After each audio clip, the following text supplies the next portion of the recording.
Two epic stories, infinite scares. Tonight I have two true work horror stories that show you there are some very mysterious terrors in our world that you definitely want to avoid. In our first story, an out-of-town meeting leads a man on a drive home through the mountains of Appalachia, but he soon finds himself stranded and not at all alone.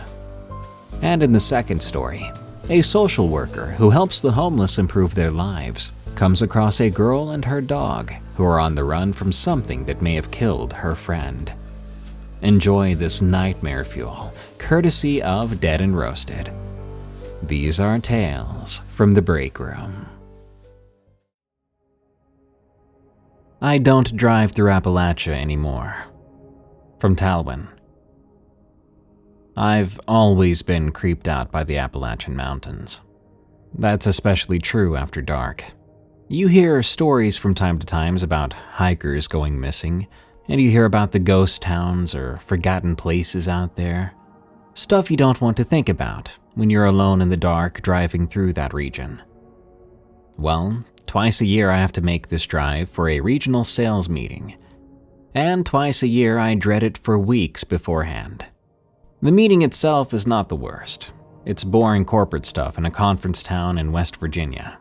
It's about 8 hours of PowerPoints and sales projections and mandatory team building exercises that everybody has to suffer through. But the drive back, that's what gets me. Hours of driving through winding mountain roads. I've tried to make this part of the trip better. Music playlists and audiobooks, podcasts too, but it never really takes my mind completely off of it. I'm always aware, even subconsciously, that I'm out here, and if anything happened to my car and I got stranded out here, what would I even do? So even if I was listening to stuff on my phone or through the radio, I found myself thinking and praying that that would never happen. During my most recent fall trip, something happened. It was the time of year where everything gets dark earlier, and the meeting ran late, as usual. My regional manager loves the sound of his own voice and kept us an extra hour going over quotas that we'd already discussed 2 times before. By the time I got on the road, the sun was already setting. I've made the drive a dozen times before, always breathing a sigh of relief when I finally hit the interstate on the other side. I unfortunately knew the drive like the back of my hand. All the places where deer tend to jump out and where cell phone coverage gets a bit spotty. But I apparently didn't know the place well enough, because I didn't know what was out there. 2 hours into the drive back, my car started to make a sound I'd never heard it make before. It was like a stuttering or coughing noise from somewhere under the hood. My first instinct was I was running out of gas, but the gauge showed I had at least half a tank. Then I wondered if I accidentally got the wrong type of gas back at the station. Well, the sound got worse. Then the engine light flicked on, causing my stomach to sink. The car began to lose power, and the accelerator suddenly felt mushy under my foot. "Oh God, no," I muttered, pumping the gas pedal like that would help. "Not here. Not now." The engine coughed again, violent enough to shake the whole car. I managed to pull over to the shoulder just as it died completely, rolling to a stop next to a guardrail that dropped off into invisible darkness. I sat there for a moment in sudden silence, my hand still gripping the wheel hard enough to hurt. The road was empty in both directions, just a narrow strip of asphalt cutting through dense forests.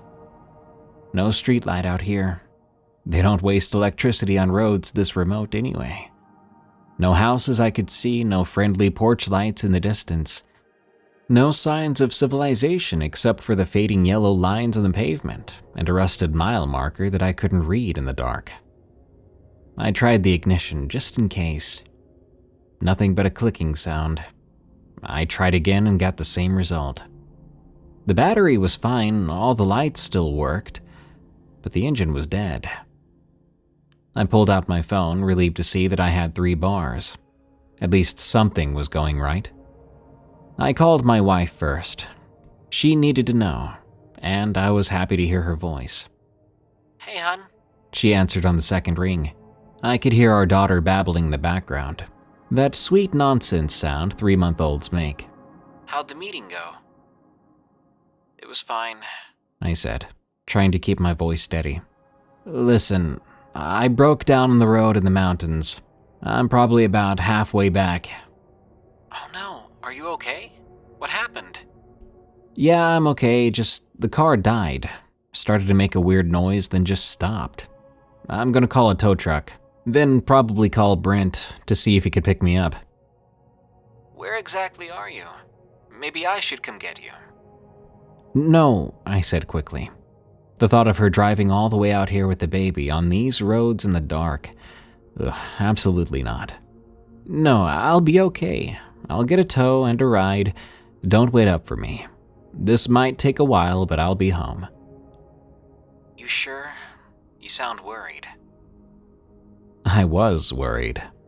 Something about sitting out here surrounded by nothing but dark trees and empty road, it was setting off every alarm bell in my head. But I wasn't about to tell my wife how scared I was. "Just frustrated. I'll text you updates. Give Emmy a kiss for me, okay?" We took another minute to say our goodbyes. After we hung up, I felt more alone than ever. I googled tow services in the area. I scrolled through results that were mostly closed for the night. Finally, I found one that advertised 24-hour service. The guy who answered sounded half asleep and not thrilled about the call. He asked which mile marker I remembered seeing last. I did my best to remember, but I hoped telling him that I was 20 minutes from such and such would help. He told me it would be quite the haul and would take him about an hour and a half to get there. I told him that's fine. I didn't really have a choice. He let me know to keep my hazards on and to stay with the car. So I did just that. When I hung up, I thought, an hour and a half alone on this road. Maybe 2 hours. Fantastic. I scrolled down to Brent's contact in my phone. He only lived about 40 minutes away. We'd worked together years ago, and he was one of those guys who dropped everything to help a friend. We've stayed in contact. He's a good guy. I was assuming he would be happy to come get me if he was still awake. Would be much faster than the tow truck driver, and I could just tell the tow truck driver that I got a ride. "Hey man, you busy?" I asked when he picked up. Just watching some TV. What's up? You sound weird." "Well, you're not gonna believe it. My car broke down out here in the middle of the mountains. Is there any chance you can come get me? I called a tow truck, but I'd rather not have to wait that long, and I was interrupted by the sounds of footsteps on leaves. It was coming from the other side of my car. It made me think it was a person the way it was walking. There was a person out here with me." I went quiet and strained to listen, but the footsteps stopped. "Yo, man, you still there?" Brent's voice came through the phone. Yeah, I think someone's outside my car," I whispered. "What? Who would be out there?" Brent asked. Good question. We were miles from the nearest town, no houses around. No reason for anyone to be walking along this stretch of road at, I checked the clock, 9:47 at night. "I don't know," I whispered, slowly turning my head to look out the passenger window. There stood a man in the dark. He was only about 3 feet from my car. The sight of him made my whole body go cold. He wore torn, filthy overalls that might have been blue once, but were now the color of dirt and old stains. There was no shirt underneath that I could see. His pale chest was visible through the gaps. His feet were bare, which was nonsensical. It was like 40 degrees out here, and the ground had to be freezing. And his face, well, there was something stretched over it. My brain processed it at first as a mask, maybe a Halloween kind of thing. But as my eyes adjusted, I realized what it actually was. It was the skinned face of an animal of some sort. A hare, I think, though it was hard to tell with the way it was stretched out. The ears hung down on either side of where his human ears would be, and rough holes had been cut for the eyes and mouth. Through those holes, I could see human eyes reflecting the dim light from my dashboard, eyes that were staring directly at me. He wasn't moving. He was standing there watching me through that horrible mask. He had one arm behind his back and the other at his side. His chest was rising and falling with big, deep breaths. There is a man," I said to Brent. My voice was barely above a whisper. Jesus Christ, Brent, he's wearing an animal face. Like a skinned animal face as a mask. He's just standing there staring at me." What? Are you freaking serious right now? Dead serious. The guy just walked out of the woods just now. He's just standing there. Okay, lock your doors. Are they locked already? I hit the lock button, even though I was pretty sure they were already locked. The click seemed impossibly loud in the silence. The man didn't seem to react. "Yeah, they're locked." Good. Maybe he's just... I don't know, maybe he needs help. Maybe his car broke down too. I almost laughed at that. "Brent, he's wearing a freaking skinned rabbit face and no shoes. I don't think he has a car."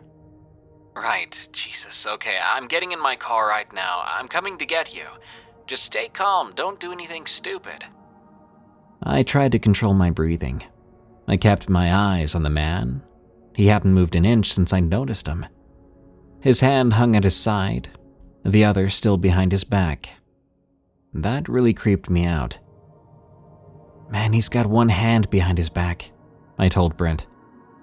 I could hear Brent starting his car through the phone. What do you mean? "I mean, he's hiding something behind his back, but I can't see it." Don't engage with him, just stay in the car. Doors locked, windows up. But something made me roll down my window just a crack. I'm sure it was stupid, yeah. I had to try though. Maybe he was just a local weirdo who needed help. Maybe there was a reasonable explanation for this. Heck, maybe he did come to help me. Hello? Do you need anything? Are you okay?" I called out. The man didn't respond, but I could hear him breathing now through the crack in the window. Deep and ragged breaths. But he didn't make any move to speak. "Sir, can you hear me? Is there something I could do for you?" Nothing. Just that horrible breathing and unblinking eyes. "I don't think he's okay," I whispered to Brent. "He's doing these really deep breaths and he's not moving."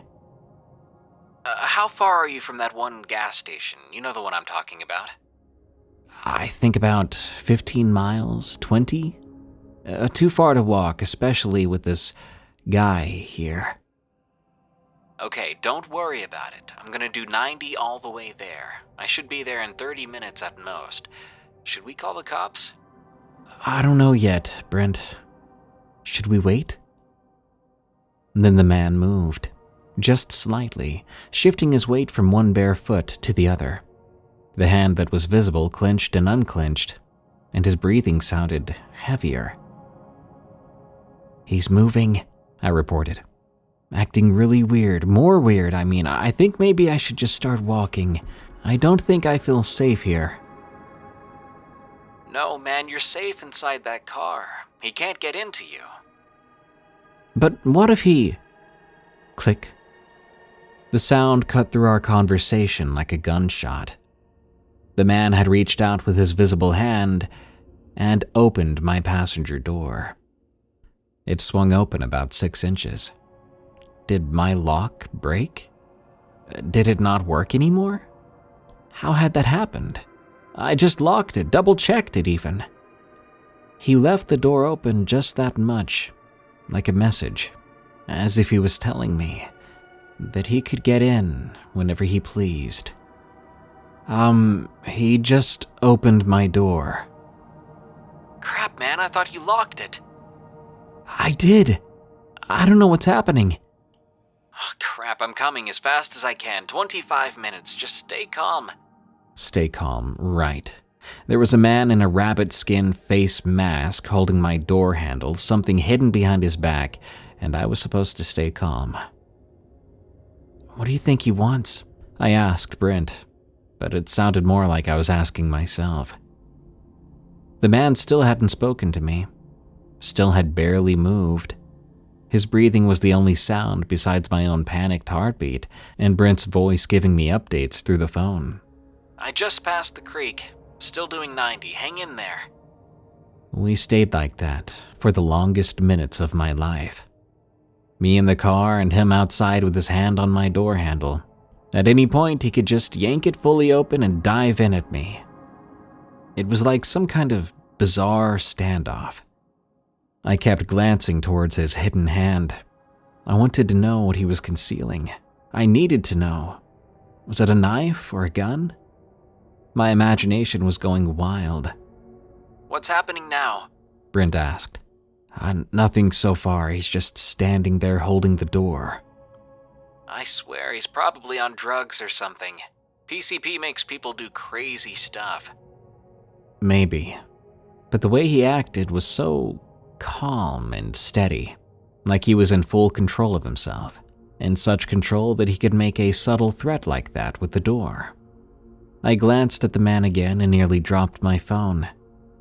He had removed his hand from the door handle.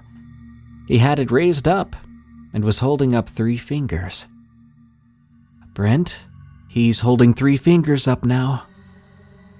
"Huh? What does that mean?"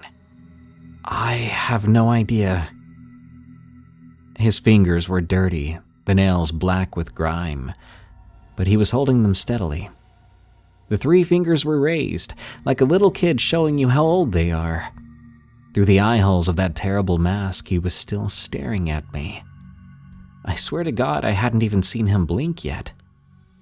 We watched each other, like predator and prey, and I couldn't be sure which one I was. Then, he lowered 1 finger. Oh, dang man, he just put 1 down. He's counting down. "To what?" "I don't know, Brent. I don't know." My mind raced. I gripped my door handle, but I was afraid to make any sudden move. What was he going to do? Did he actually have a weapon behind his back? And was he about to use it? Was he counting down to give me a chance to run, or would any sudden movement set him off? About another minute passed, the longest minute of my life. I watched those 2 fingers like they were a bomb timer, waiting for the next one to drop. The man's breathing got heavier, almost panting now. And then, the 2nd finger lowered. "Brent, he's down to 1. "Look, man, I'm almost 15 minutes, maybe 12 minutes from there. I'm flying, dude, running every light, every stop sign." 1 finger. Pale and dirty and terrible. If I didn't know any better, the man's breathing didn't sound like panting, it sounded more like excitement. And through the mouth hole of the mask, I could see the hint of teeth. Was he smiling? I gotta do something, man. I can't just sit here and wait for whatever. "I'm telling you, dude, don't get out of that car." But what if... Then 3 things happened at once. The final finger went down. The phone call instantly dropped, and it sounded like the man laughed. Frantically, I looked up my phone and began to press buttons, but nothing happened. It was like the battery died, even though I swear I had plenty of battery. That's impossible. Phones don't just die out of nowhere. I looked back at the man, and I'd never been more sure that he was smiling. He began to raise his hand back up, and he brought up his 3 fingers again. "No," I said out loud. No, please, no." He was going to count down again. And this time, I had no phone, no Brent as my lifeline, no idea how close help was or wasn't. I was completely alone with whatever was about to happen. I was trapped. If I ran, where would I even go? The woods on either side were pitch black and might be full of his friends. The road stretched empty in both directions, no guarantee of finding help before he caught up to me. And if I tried to get out, he could just lunge in before I was able to. We'd established that. He lowered a finger. 2. I had to do something, anything. Fighting him seemed like my only option, but with what? I looked around desperately. Then I saw something. In the pocket of my door, there was a forgotten metal tumbler that I'd once used for my water kick, back when I was trying to do 8 cups of water a day. I had just left it in my car and never brought it back inside. I would use that if the unspeakable happened. It wasn't much, but it was better than nothing. Then, another finger went down. 1 more left. My heart felt like it was going to overload. This was it. Whatever he'd been counting toward, it was about to happen. I put my hand on my door handle, ready to burst out and grab that tumbler at the same time, for the final confrontation. It was the worst plan, but it was all I had. "Please," I said, loud enough that I was sure he could hear me. "Please don't do this. Whatever you're planning to do, please. I have a wife, a newborn daughter at home. She's only 3 months old. Her name is Amelia. We call her Emmy. She just started to smile last week, real smiles, not just gas.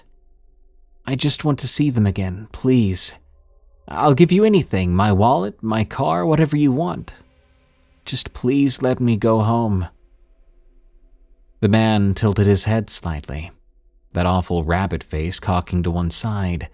I was actually surprised he moved in response at all. Was he considering my words? The 1 finger stayed up. For a moment I wondered, did I get through to him? Maybe there was something human under that mask after all. His breathing went quiet too, and I couldn't see that smile anymore. There was something in his eyes. Recognition, maybe pity? Then headlights swept around the bend behind us. The man's head snapped toward the light, and it made me jump. In that moment, I looked at the lights too. And when I looked back, all I saw was the man's back as he disappeared into the woods, and something long and dark in the hand he had been hiding the entire time. Brent arrived in his beat-up Tahoe just in time. I was so happy to see him I could have hugged him right there. But I couldn't move. I stayed in the car, and before long Brent was at my window. He had a tire iron in his hand, and he was looking around wildly. "Where's the guy? I didn't see anyone coming in." I pointed toward the woods. "He ran off when he saw your lights." "Good. All right, we gotta go, man. Get in my car." I struggled to undo my seatbelt. "Jesus, man, you're shaking like a leaf. What happened? When the call disconnected, what happened?" I told him everything he missed as we went to his car. He believed me. He seemed to feel bad that I went through all that. "And you never saw what he had behind his back?" "Yeah, but just a glimpse. It was long and dark, but could have been anything really." We didn't wait for the tow truck. We drove away, and I called the tow truck number again.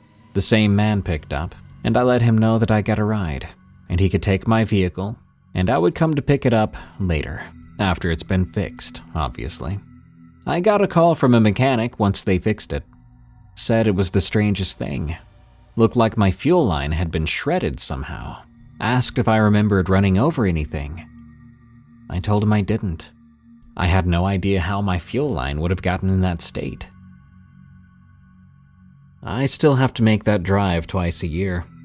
I leave at dawn now, though, making absolutely sure I'm off the mountain before dark.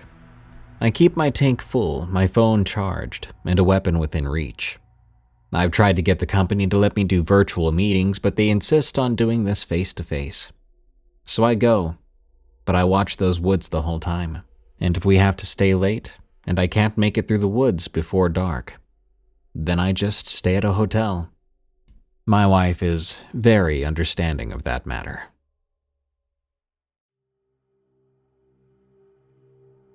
It follows. from Amarie. I'm a social worker assigned to work within a bustling downtown public library in a West Coast city. My clients are primarily unhoused individuals, and I work closely with dozens of them throughout the week during the library's open hours. I began my career as an intern in the social work program while attending the nearby state university, working under a field instructor at the same library location while earning my Bachelor of Social Work's degree. I decided to continue serving clients at this location after graduating, and I've been assigned there for the past 2 years. I'd like to preface this account with an acknowledgement that, given the sensitive nature of our line of work, maintaining anonymity is essential.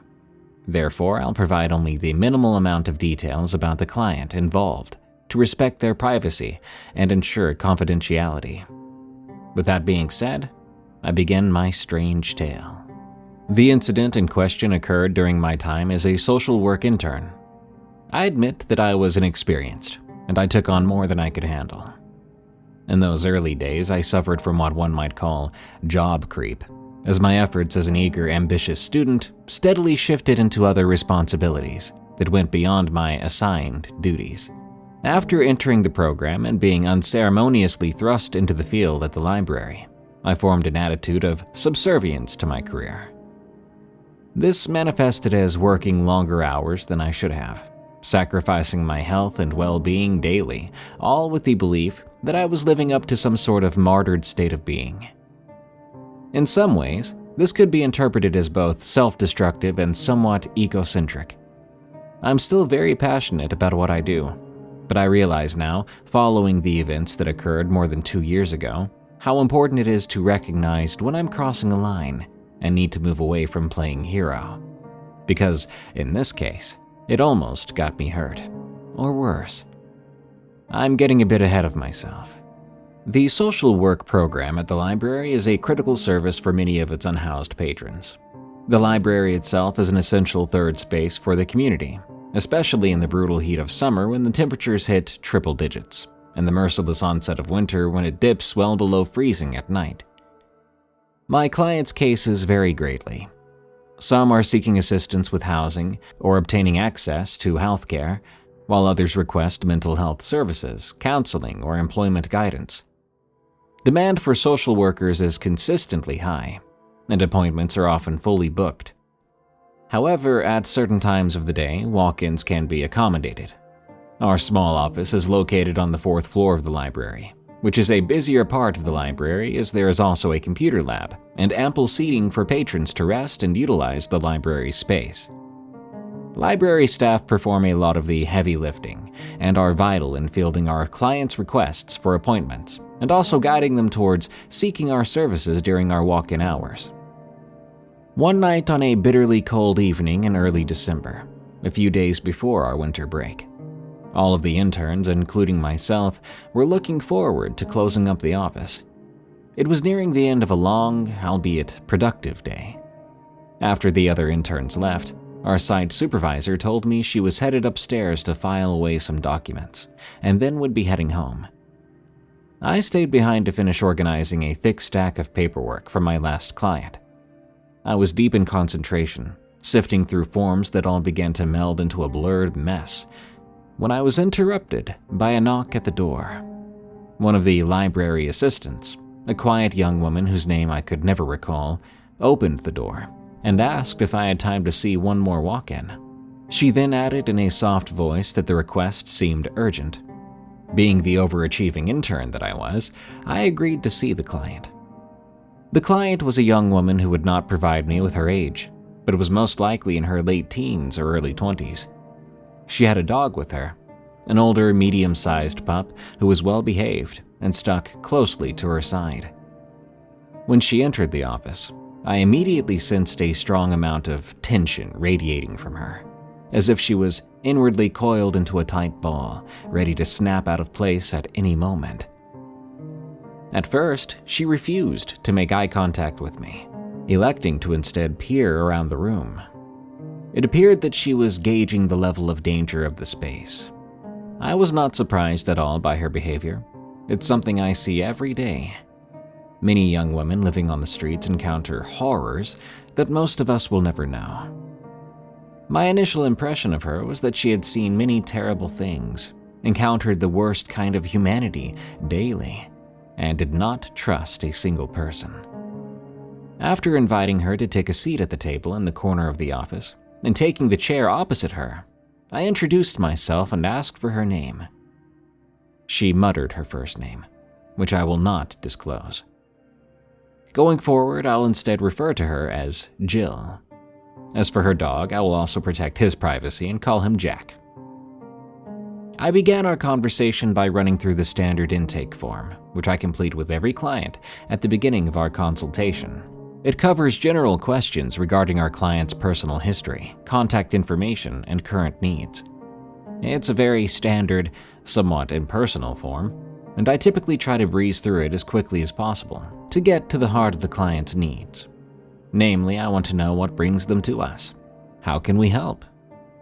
Jill did not want to provide me with much information up front, and she avoided answering many of the questions during the intake. Her eyes darted back and forth around the room and often fell to the open doorway behind me. I kept thinking, was she seeing something that I couldn't, or watching for someone to burst from around the corner? "So, Jill," I said with a smile, setting my clipboard on the table with the mostly empty intake form. "What brings you in today?" Jill paused her scanning of the room and doorway to look at me, her deep-set eyes settling on mine. I noticed that there were dark gray circles under her eyes. It looked like she hadn't slept at all in days. She bent down and pulled Jack into her lap, who happily obliged her and licked the bottom of her chin. "Something is following me," she murmured, and at first I thought I had misheard her. "I'm sorry? Did you say that someone is following you?"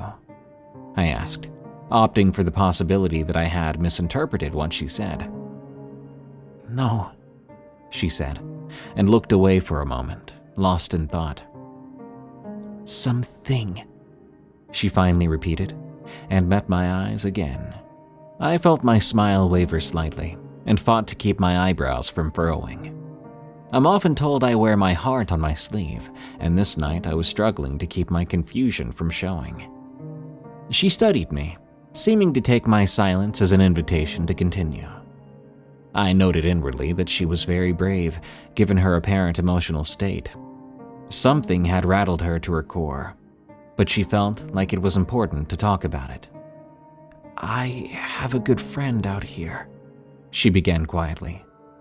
"She says her name is Jim, but I know that isn't her real name. We've been friends since I got here about a year ago. We met at the library. When she's around, she watches my back and I watch hers. She has a tent, and we sometimes sleep in the park or at the river, taking turns so one of us can keep a lookout."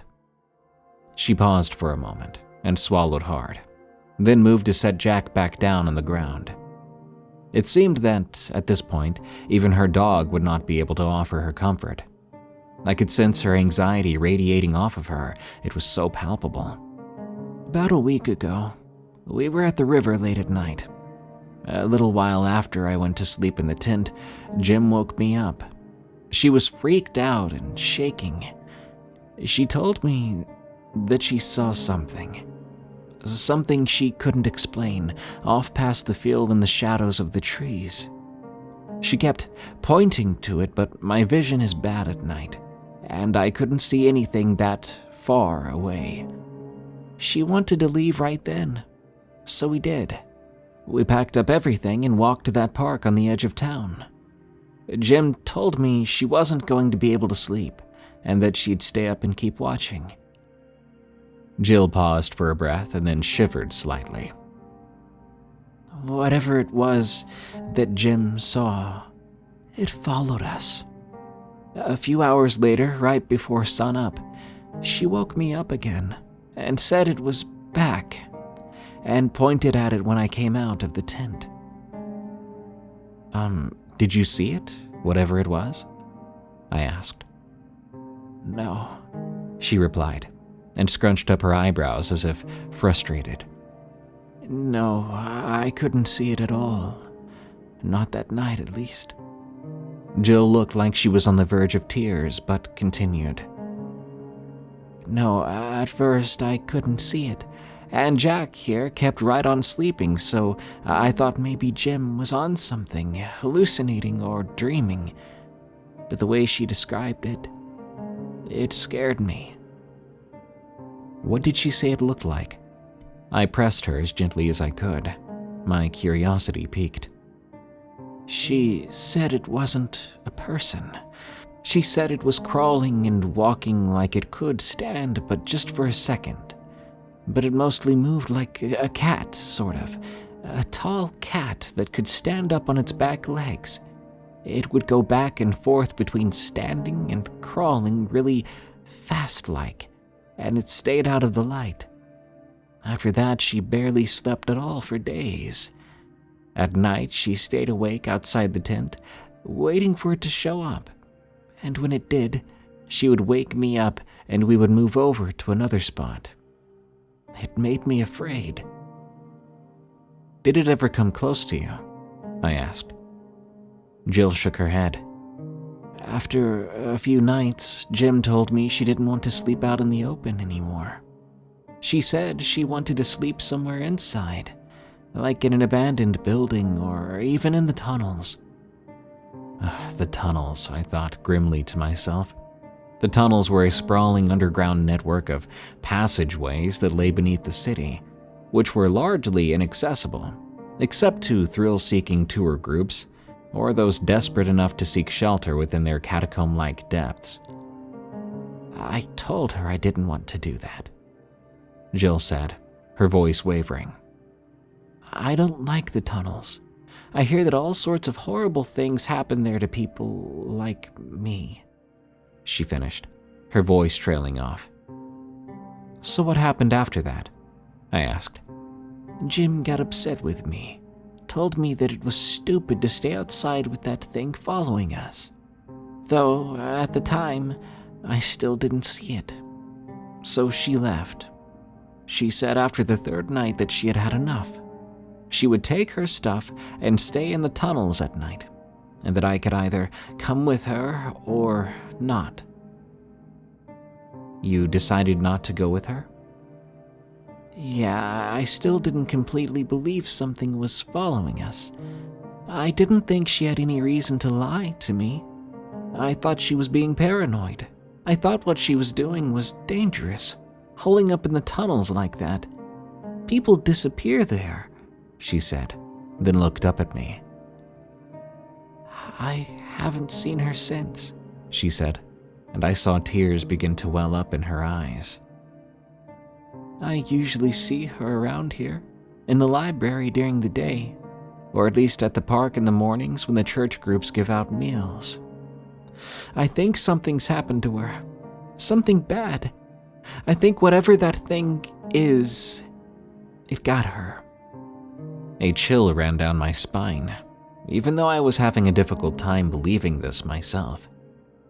I could tell Jill had been through a lot out there, and I was sure her friend had as well. But there must have been some sort of rational explanation for this.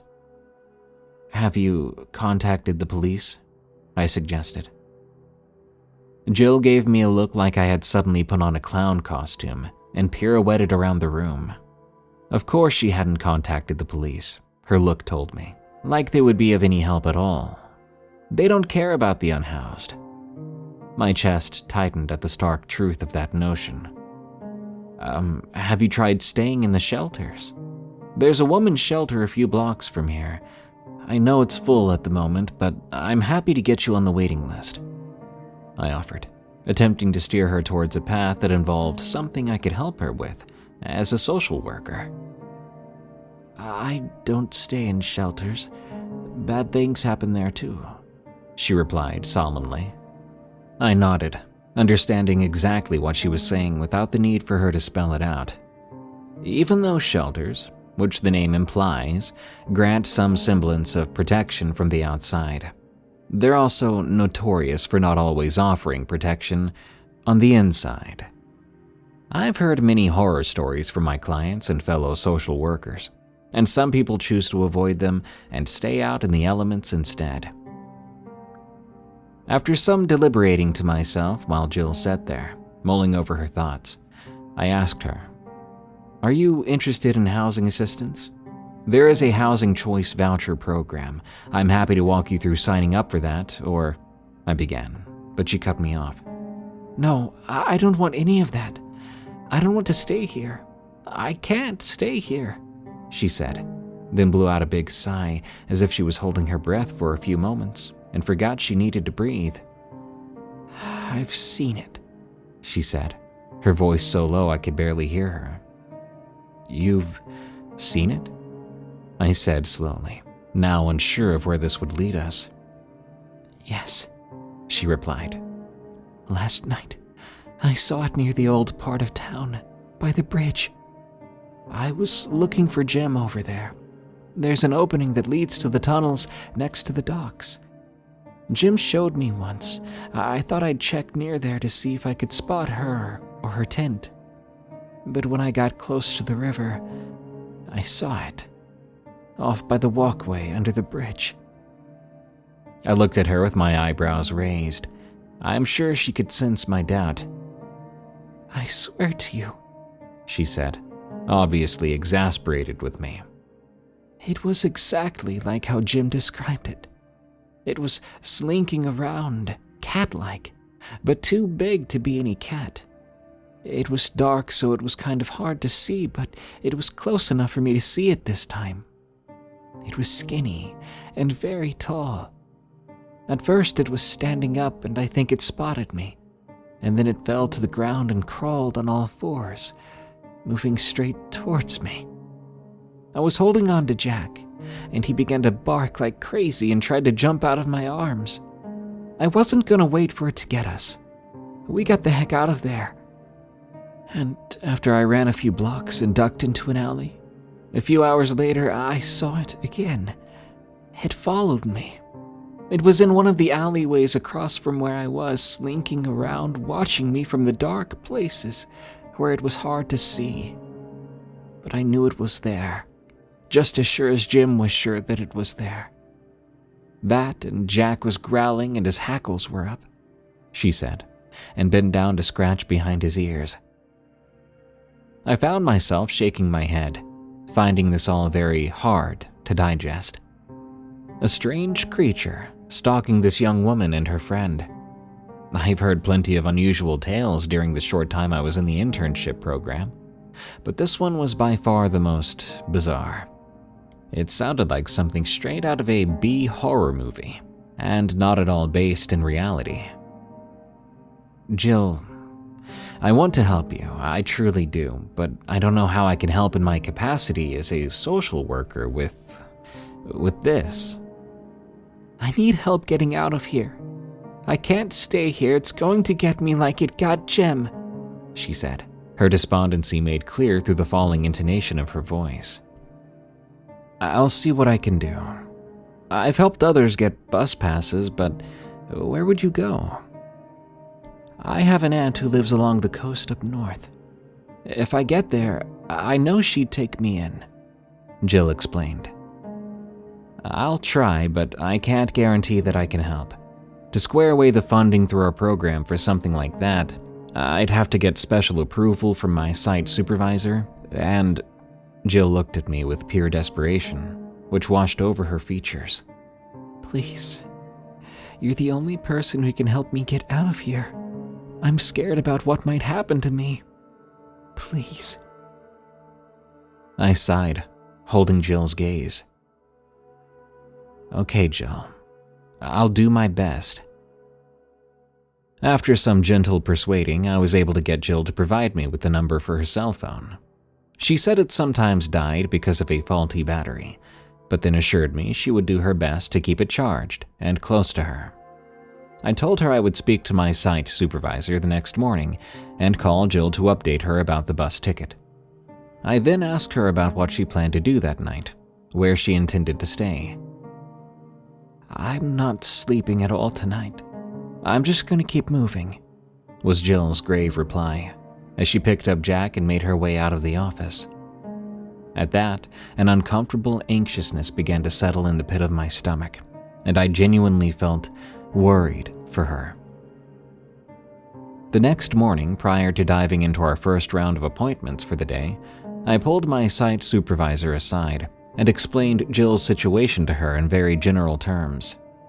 Of course, I kept out the part about the strange creature she claimed was following her, but I managed to frame her situation into a believable story about being followed, her friend disappearing, and her wanting to leave the city immediately to reconnect with family elsewhere.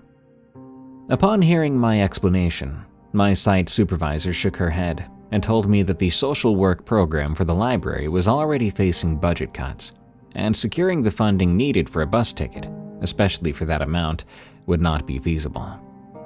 She told me the best we could provide were regional transit day passes, but that was the extent of what we could offer through our program. After talking to my supervisor, the library opened, and I was inundated with appointments, which kept me busy up until my lunch hour. After lunch, I had a brief lull in appointments and took the opportunity to call Jill to let her know about the bus passes.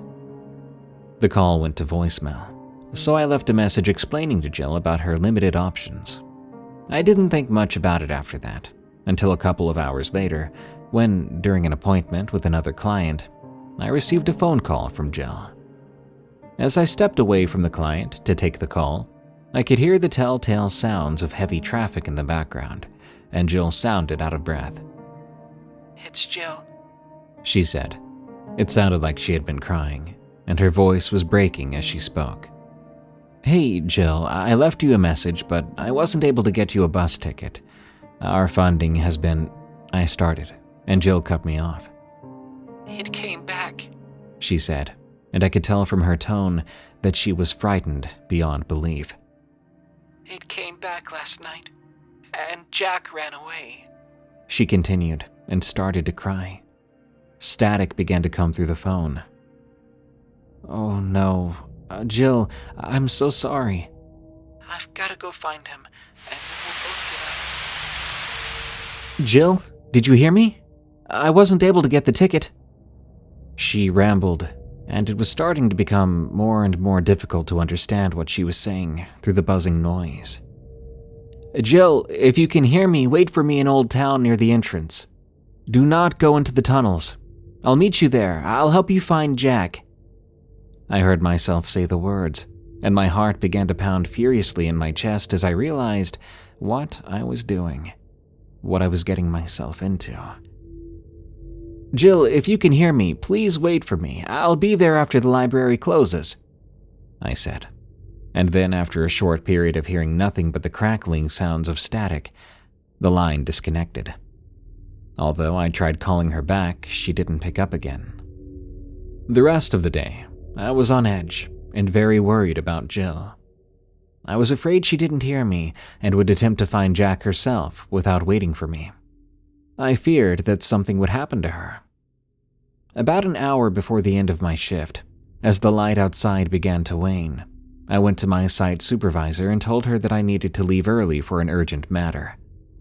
After hastily packing up my belongings and exiting the library, I headed in the direction of Old Town, which was about 5 blocks away.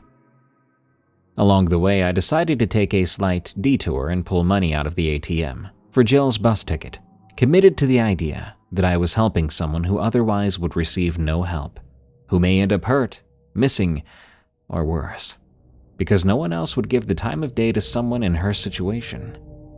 Again, that job creep reared its head, but I knew it was what I had to do. By the time I reached the entrance to Old Town, dusk had already settled across the city, and the shadows of the old buildings began to stretch and fill in the spaces where the light could no longer reach. I looked around for Jill, hopeful that it would be as easy as her hearing what I said on the phone and just waiting there.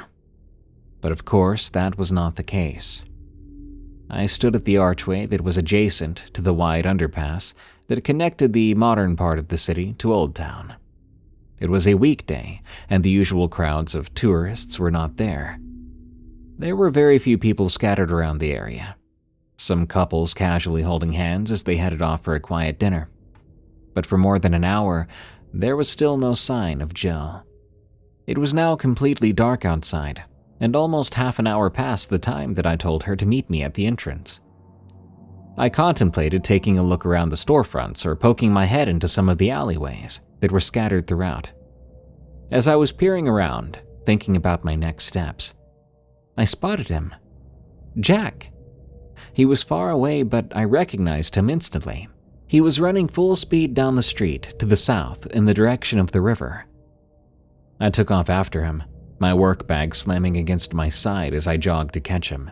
By the time I reached the end of the street, where it dead-ended into the beginnings of the docks that lined that side of the river, I could hear frantic yipping coming from underneath the bridge. It was coming from the area closest to the river, where the darkness was thickest and obscured the view of the walkways. I followed the sounds of the dog, and after a moment of panicked searching, attempting to pinpoint the exact location of Jack, I found him. He was underneath one of the tall docks next to the bridge, his small form shaking from the force of his barking. He looked to be facing a shadowy area that led into a dark space I could not distinguish from that angle. I made my way closer to the docks and turned down a ramp that appeared to lead to where he was. While on the ramp, I lost sight of him for a moment. That's when I heard a blood-curdling yelp, and Jack suddenly went silent. "Jack?" I cried out, and ran over to the area where I last saw him. He wasn't there, and all I could see was an inky, depthless opening that looked to have once been boarded up, but the boards had been removed and unceremoniously scattered around. This was the entrance to the tunnels that Jill told me about. I realized as I felt my blood pressure rise and could hear the rhythmic thumping of my heartbeat in my ears. I approached the mouth of the tunnel, debating with myself as to whether I should enter and try to find Jack, or if I should leave and continue my search for Jill. And then, I heard a familiar voice call from deep within the passage. It sounded distant and was echoing, but I knew it was Jill, and she sounded frantic, like she was struggling against something. Throwing all my fears and thoughts of caution aside, I pulled out my cell phone and shook it to activate the flashlight. Then I hurried down the tunnel. The ground was uneven, with trash and chunks of rock scattered about. Overhead, the concrete ceiling was cracked and stained with patches of sinister rust-colored spots. The light of my flashlight bounced as I jogged, filling the passageway with disjointed shadows that resembled figures hiding behind the brick columns that lined the walls. The air reeked of mildew and was bitingly cold, and I could see my breath in puffs of mist that obscured my vision. After a moment, I heard Jill again. This time, she let out a distressing yell that sounded like, "No!" "Jill, where are you?" I cried out, my voice rough from breathing hard. I heard Jill's voice once more, and she sounded closer, perhaps only 20 or 30 feet away. But with the effect the tunnel had on the acoustics of the space, it was difficult to tell exactly how far away she was and what she was saying. After taking a few more strides forward, I reached a part of the tunnel that opened into a wide space, dotted with stone columns and partially torn down walls. The room was so sprawling that past a certain point, all I could see was pitch black beyond the scattered columns surrounding me. Just then, I heard a piercing yip and looked to my right to see Jill, huddled on the ground in a heap, facing me, her back pressed against a collapsed brick wall. She was holding Jack protectively in her lap, and there was a small flashlight on the ground next to her, its beam emitting only a waning glow. The light from my phone shone over her form and revealed her horrified expression. She was staring at something in my direction, but looking directly behind me, her face suggesting that she was about to scream. Jack was growling and looking in the same direction as Jill. I followed their gazes and slowly began to turn around, the light of my phone following my movement. When the light settled on the elongated form that towered before me, Jill uttered a blood-curdling scream. Before I could register what stood in front of me, it moved with unnatural speed, dropping to all fours and disappearing behind the column next to me. I shrieked and stumbled backwards, almost toppling over Jill in the process. I caught myself and shone my phone back towards where I last saw the figure. But I found nothing, just the column and the eerie shadow that it cast in the light. Jill was hyperventilating and saying, "No, no, no," repeatedly in a state of absolute terror, Jack still clutched in her arms. "Where is it?" I whispered harshly, mostly to myself, and cast my phone around, frantically searching for any sign of whatever it was that was down there with us. I took a step away from Jill, scanning the space to the right of where I saw that figure disappear. Then I heard movement again, coming from behind the wall where Jill was sitting. I pointed my light at the hole in the crumbling wall where she sat, where a window frame used to be, and at the same time Jill looked up above her. There in the hole, leaning out and over Jill, stood the impossibly lean, tall creature, its dreadfully stretched, nebulous face peering over her, a string of drool oozing from the slit that stood in place of its mouth. I could hear a faint hiss emanating from it, and it cocked its head slightly, its long, tangled hair almost brushing the top of Jill's head.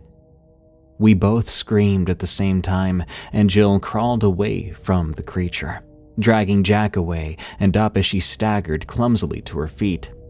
"Run!" I gasped breathlessly, and Jill began to run in the direction of the exit. I looked back at the hole and realized in horror that the creature was gone again. I sped out a curse and turned around to follow Jill, when something heavy slammed into my leg, making me stumble. I cried out, then took my work bag and swung it hard as I could, in the direction of the creature, yelling as I did so. The bag connected with it, and the strap broke, sending the bag and its contents sailing across the space. I wasted no time in reorienting myself and took off sprinting in the direction of the tunnel. I could hear Jill crying and stumbling along ahead of me, doing her best to run away in the pitch black. I caught up to her, my light haphazardly shining the way, as we ran full speed down the passageway. I heard the creature behind us emit an unearthly wail, and then heard the sounds of scampering echoing in the direction we came from. After ages, I felt the brisk breeze of the outside air, and together Jill and I emerged from the opening of the tunnel and out near the river. We kept running, up the ramp and onto the street of Old Town, where people were still meandering and window shopping in the chilly night air, oblivious to the ordeal we had just endured a moment ago. We didn't stop running until we reached the brightly lit storefront near the main archway of Old Town. By then we were out of breath and panting, including Jack, who was still clutched in Jill's arms. People stared at us as we stood there catching our breaths, and Jill staggered over to a nearby bench, collapsing onto it, setting Jack next to her as she grabbed at her side and rested her head against the wall of the building. We didn't say anything for some time, and I wasn't sure how to even bring up with her what we had just encountered. Did that actually happen? What was that thing? Was it even human? A torrent of questions flooded my mind. Finally, Jill spoke up and told me that she was leaving that night, that she would take a local bus out of the city and figure it out from there. That's when I offered her the cash that I pulled out from the ATM for the bus ticket and told her to use the money to get to her aunt. We didn't talk about what we saw. I think it was because we were too in shock at the moment to fully process what we encountered. We parted ways shortly after that, after I walked with her back to the center of downtown and waited for her to get on a bus. Before getting on the bus, she thanked me and told me that she would be okay. I don't know exactly what happened to Jill after she left that night. I once received a postcard in my work inbox that was addressed to me, just my first name, because I never provided my full name to my clients, with a vibrant photo of a coastal town and picturesque cliffs and cutesy little shops. There was nothing written on the postcard other than my name, but I'd like to think that it was from Jill. As for Jim, her missing friend, I didn't have a full name or anything to provide the police to try to figure out if she was missing or not. So I'll never know what happened to her. That's the way it goes for many unhoused people who go missing. It's often not reported to the police, and they fall into a void, never to be seen again. Or if they're found, eventually, it's often in the worst possible way. In retrospect, while I know I could have handled the situation more professionally, ultimately, I'm glad I didn't. If I did everything by the book, Jill would have likely become another person to disappear with no trace and with no one to care. I hope that my client's story will help shed light on the dangers that are ever present in the often treacherous world that is the life of an unhoused individual. Please, if you have it in you, take it upon yourself to view this story from a place of empathy and compassion. At least, that is my hope for you as a reader or a listener of this tale. There are some real weirdos out there, but I've noticed something. Whenever someone's wearing an animal mask, it's never like a large version of a gerbil or hamster face. What's that about? I think a giant hamster face could be scary. Something that dumb and hungry looking at you. That would GB my heebies for sure. Good night. Thanks for tuning in to another episode of Tales from the Break Room. I've been your host, Darkness Prevails. Follow me on X at Dark Prevails. Check out my new podcast, Night Watchers, which has a YouTube channel now at Night Watchers Podcast, where we take calls from people with paranormal problems and discuss the unexplained in a comedy horror-centric way. I've hung out with Niall and Chris from Oni Plays, and we had a good time. Check it out. Just keep in mind it's adults-only conversation. Till next time, everyone, it's time for me to clock out. But I'll be clocking back in again real soon.